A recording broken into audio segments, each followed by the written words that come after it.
کہ خود لوگ آئے اور پی ٹی آئی والوں نے اس کی ٹرولنگ کی ہے. انہوں نے کہا نہیں نہیں نہیں نہیں, انہوں نے کہا اتنی ہمت ہے تو نام لیں. انہوں نے کہا میں ان کے نام کیوں لوں, ایوان کا تقدس مجروح ہو جاتا ہے. او بھائی جان کیا ہو گیا, آپ کا نکاح ٹوٹ جانا, نام لیں.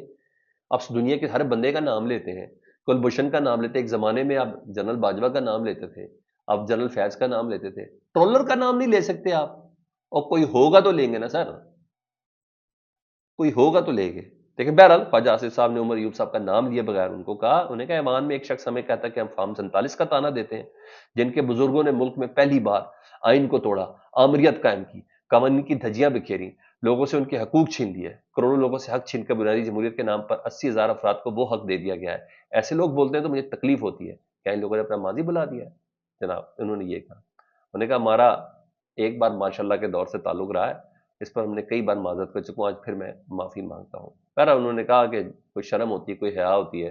جنرل باجوہ جنرل فیض بیٹھ کر بریفنگ دے رہے تھے دہشت گردوں کو واپس لا کر بسانے کی, اور یہ سب باتیں انہوں نے کی. انہوں نے کہا غلط 77 سال کی غلطیوں کا اعتراف ہم سب کو ایک برادری بحیثیت سیاسی جماعت یہ کرنا ضروری ہے. تو یہی عمران خان صاحب بھی بات کرتے ہوئے نظر آ رہے ہیں. انہوں نے کہا پی ٹی آئی والوں نے کام بانٹ رکھے ہیں, گالیاں دے گا فلانا, گالیاں دے گا فلانا, دہشت گردوں کی حمایت کرے گا, اور فلانا انسانی حقوق کے خلاف ورزیوں کا رونا روئے گا.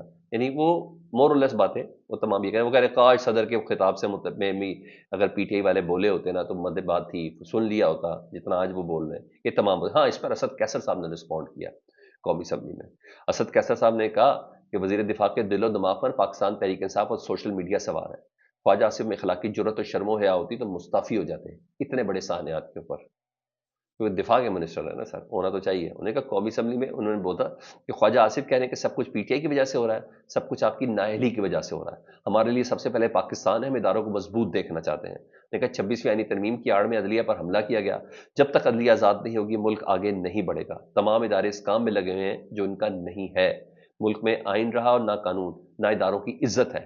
ان کے نمائندے اس کام میں لگے ہوئے ہیں کہ پی ٹی آئی کو کس طریقے سے توڑیں. مزید اسد کیسر صاحب نے کہا مایوسی, نوجوانوں میں نا امیدی بڑھی ہوئی ہے اور دونوں صوبوں میں امن و امان کی صورتحال کو بہتر بنانا ہوگا. آپ جان بوجھ کر چھوٹے صوبوں کو محروم رکھ رہے ہیں. حکومت آج روڈ میپ دیتی ہے, بتایا جائے اس صورتحال سے کیسے نکلیں گے. ٹھیک ہے جی. انہوں نے کہا دونوں صوبوں کی جو حکومتیں ہیں ان کو اعتماد میں لیں, پھر کوئی پالیسی بنائیں. یہ انہوں نے کہا.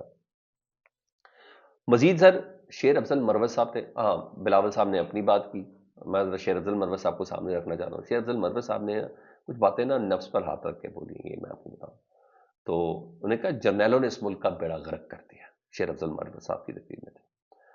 انہوں نے کہا سابق army chief general Qamar Bajwa آزاد پھر رہا ہے, اس نے کشمیر کا سودا کیا, آپ کو جیلوں میں ڈلوایا, پی ٹی آئی کی پیٹھ پہ چھرا گھونپا, اس کو بھی جیل میں ڈالو. وہ نون لیگ والوں سے کہہ رہے تھے. مزید انہوں نے کہا کہ بلوچستان واقعے کے بعد آج یہاں تقاریر سنی, بے نظیر بھٹو کی جس دن شہادت ہوئی اس دن بھی انہوں نے ذکر کیا. انہوں نے کہا فوجی آپریشن بلوچستان مسئلے کا حل نہیں ہے.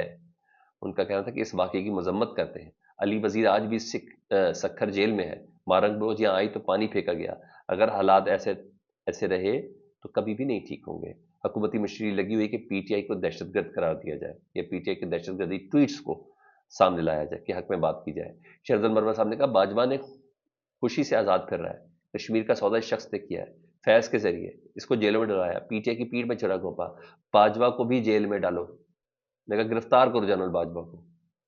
سابق آرمی چیف اور جرنیلوں نے اس ملک کا بیڑا غرق کیا ہے, مذمتوں کی قراردادیں نہ دی جائیں. انہوں نے بہت سی چیزیں ایسی بولی شیر افضل مروت صاحب نے جو اس سے پہلے نہیں تھیں. یہ مطالبہ ان کا تھا, بڑی بات ہے, لیکن بہرحال انہوں نے یہ بات بولی. انہوں نے کہا کیا وجہ ہے کہ صرف 10,000 طالبان ہیں اور 7 لاکھ فوج کامیاب نہیں ہو رہی ان کے اوپر. انہوں نے کہا کیا وجہ ہے, یہ وجہ ڈھونڈیں آپ کو پتہ چل جائے گا.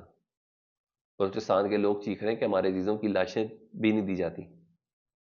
مسلح افواج کے سربراہان کو بلا کر پوچھا جائے کہ آپ کی کارکردگی صفر کیوں ہے. یہ شیر افضل مروت صاحب کی تقریر کا متن تھا جی.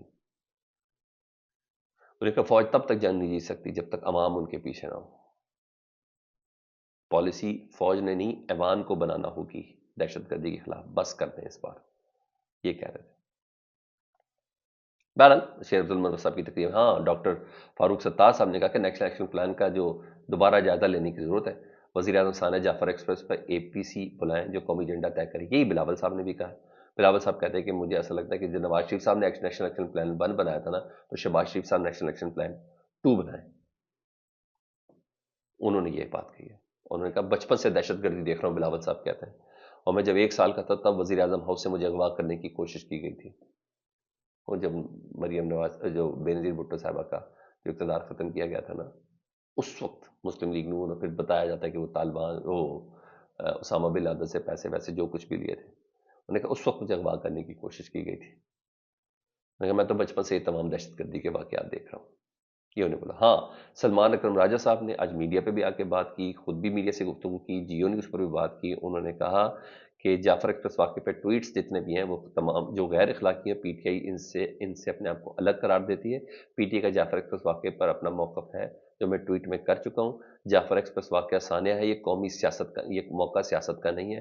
کچھ لوگوں کو لبادہ پی ٹی آئی کے لبادہ پہنا کر ان سے غیر اخلاقی ٹویٹس کروائی جاتی ہیں، اور یہ سوچی سمجھی سازش کے تحت، منظم سکیم کے تحت کیا جاتا ہے۔ پی ٹی آئی کے لاکھوں اکاؤنٹ کو کنٹرول نہیں کر سکتی۔ کچھ جائز سوال کیے جائیں، بلوچستان میں جمہوریت لانی ہوگی، کچھ سوال جائز ہیں، بالکل صحیح ہے۔ ادھر زلفی بخاری صاحب کی جائیداد کو نا قرض کر دیا گیا اور ان کی رہائش گاہ کے اوپر لگایا گیا جی اسلام آباد کے تحت، احتساب عدالت کے تحت ذوالفقار عباس زلفی بخاری کو ان کا جو اٹک میں جو گھر ہے اس کے باہر انہوں نے سیل کر دیا جی، نوٹس چسپاں کر دیا گیا زلفی بخاری کی رہائش گاہ پر جی۔ اچھا، یہاں تو یہ ہو گیا۔ اب آؤں میں اس دہشت گرد حملے کی طرف سے جو آج ہوا ہے۔ دہشت گرد حملہ ہوا ہے جی زیرہ ٹانک میں، ایف سی قلعہ بھی کہتے ہیں کہ ایف سی کا قلعہ تھا، ویسے کہتے ہیں جی سیکیورٹی کا ہیڈ کوارٹر تھا، یہ تمام چیزیں چل رہی ہیں۔ سیکیورٹی فورسز پر حملہ کیا ہے فتنۃ الخوارجین نے۔ ابتدائی پر سیکیورٹی فورسز پہلے سے ہی چوکس تھی، اور سیکیورٹی فورسز کی بروقت کارروائی پر خودکش بمبار سمیت 10 خوارج جہنم حاصل ہوئے ہیں۔ کچھ فوٹیجز ہیں جس میں خودکش بمبار پھٹتے ہوئے دکھایا بھی گیا ہے، اور ایف سی قلعے کے اندر بارود سے بھری گاڑی کے ذریعے خودکش حملہ کیا گیا، ویریفائڈ اکاؤنٹ بتا رہے ہیں، اور قلعے کے اندر سے دھواں اٹھا۔ تو اس کا مطلب ہے سر یہ معاملہ نہایت سرعت کے ساتھ، عقل کے ساتھ لے کے چلنے والا ہے۔ یہ اب دہشت گردی کی ایک نئی لہر آئی ہے، یہ ایک نئی لہر آئی ہے جو بلوچستان کی طرف سے بھی اور کے پی کے کی طرف سے۔ میں نے بولا کہ 12 دنوں میں یہ 4 حملے ہو چکے ہیں، یہ آپ ذرا دیکھ لیں۔ تو اس کو بڑا بنو واقعہ آپ اس کے اندر دیکھ لیں، آپ اس کے اندر حقانی مولانا حامد حقانی صاحب کے اوپر حملہ دیکھ لیں، آپ بلوچستان والا واقعہ دیکھ لیں اور یہ والا واقعہ دیکھ لیں، آپ کو سمجھ آ جائے گی۔ تو یہ ایک دوسرے کے سیاسی تانے تشنوں کا وقت نہیں ہے، یہ کھڑے ہونے کا وقت ہے۔ اور میں پھر بتا رہا ہوں، کوئی بھی فوجی آپریشن لانچ کرے، وزیر اعظم آج گئے ہوئے تو ہیں، کوئی بھی آپریشن لانچ کرے، لیکن عوام کا سیاسی قیادت کا پیچھے ہونا بہت ضروری ہے۔ اور یہ بہت بڑا گیپ ہے کہ اس وقت عوام کا فوج کے ساتھ پیچھے کھڑا ہونا بہت ضروری ہے، تو وہ سیاسی کنسنسس کے ساتھ ہوگا اور کچھ بھی نہیں۔ اور فوج نہیں ہے آپریشن جیتنا ہے، فوج نہیں ہے جنگ فرنٹ لائن پہ لڑنی ہے، لیکن پیچھے عوام کا حوصلہ بڑا ضروری ہے، یہ سمجھ جائیں۔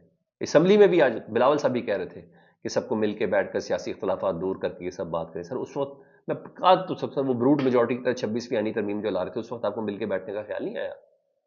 آپ یہ اتنی سافٹ زبان استعمال نہیں کر سکتے تھے؟ آج آپ کو وہ تمام غم نظر آ رہے ہیں۔